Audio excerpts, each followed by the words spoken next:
Hi everyone, welcome to another Terry Talk. Just recently had one of those meetings where you kind of go, wow, that's super interesting. And it was with an organization where the employees were absolutely petrified of human resources. And we've seen this from time to time, that HR's reputation, when employees hear HR wants to see you, it's the first thing that comes to mind. Typically fear, anxiety, or dread. And the question is, why is that? Well, part of it, we think, comes from the fact that we still live in this world where we talk about employees being our biggest assets. Employees are not assets. Assets you can liquidate. If you get into financial difficulty, you own a building, you can sell it, lease it back, get cattle. You can sell equipment, you can sell all kinds of different things, but you can't sell your employees. So they're not assets.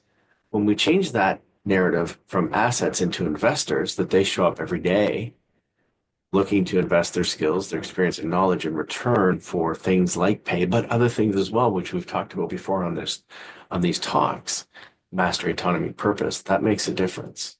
So unfortunately, in the mindset where employees are assets, sometimes HR gets associated with discipline.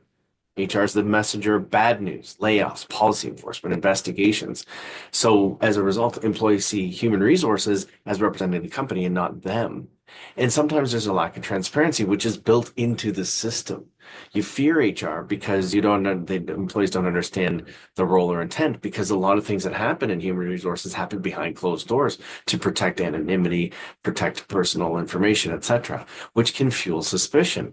And then, of course, there's power dynamics as well, where maybe HR is seen as holding too much influence over job security, which then people become very cautious and guarded about human resources. So we need to change this perception, I think. It's about being proactive as human resources professionals and building trust, actively engaging with our employees in non-crisis moments. So when there is a crisis, yes, HR is there, but in non-crisis moments as well, and communicating openly about the role that human resources holds and the bridge between the employee and the organization, focusing on employee advocacy, demonstrating that human resources is really there to support them, their growth, their well-being, their fairness, and not just to protect the company. I mean, really, it's about putting the human back in human resources in some places.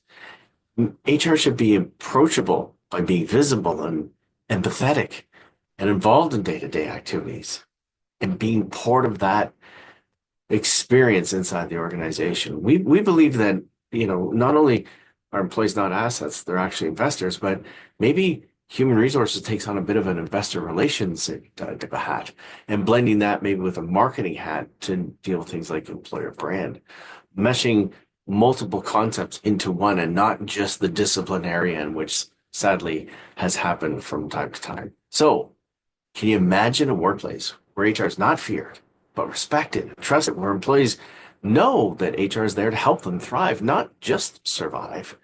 And I think that's the challenge for some organization, but also the opportunity that HR has before us. If you're in HR, ask yourself, how can I earn trust today? What am I doing to ensure employees aren't fearful of human resources, but actually embrace it as a critical part of their journey inside your organization? As always, love to get your comments on this. Drop us a note down below. Don't forget to hit that subscribe button, and we'll see you again soon.